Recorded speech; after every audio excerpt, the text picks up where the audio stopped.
माझा, उघडा डोळे बघा नीट. 100% गाईच्या दुधापासून बनलेले शुद्ध सोनेरी आणि दाणेदार गोवर्धन तूप. गर्वाने गोवर्धन.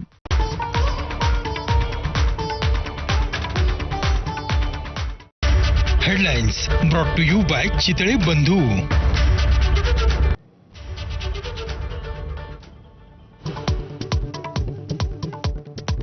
पाकिस्तानसाठी हेरगिरी केल्याच्या आरोपाखाली आतापर्यंत 11 जणांना अटक. ज्योती मल्होत्राप्रमाणे युट्यूबर्स आणि सोशल मीडिया इन्फ्लुएन्सर्सचा समावेश.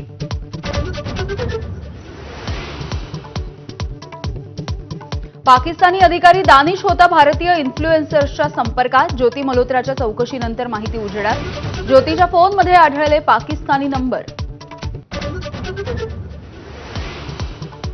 26 अकराच्या दहशतवादी हल्ल्यामधील मास्टर माइंड हाफिज सईदच्या सुटकेसाठी पाकिस्तानामधील नेते मंडळी एकवटली. पाकिस्तान दहशतवादाला खतपाणी घालत असल्याचा आणखी एक पुरावा समोर.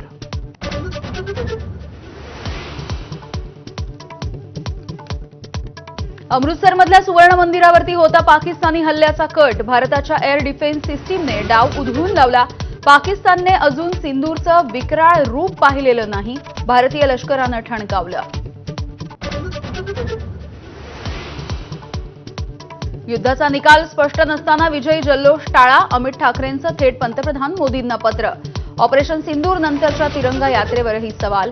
तर कोण काय बोलतं याकडे आम्ही लक्ष देत नसल्याचं शेलार यांचं प्रत्युत्तर. ऑपरेशन सिंदूरच्या आधी पाकिस्तानला कुठलीही सूचना दिली नाही. राहुल गांधींच्या आरोपांवरती परराष्ट्र खात्याचं स्पष्टीकरण.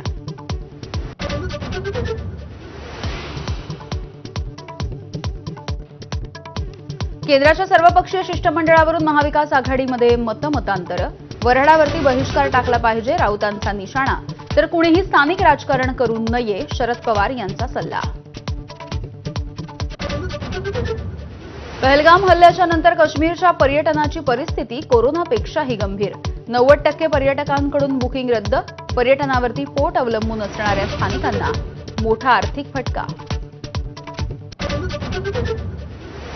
राज्यामध्ये आजपासून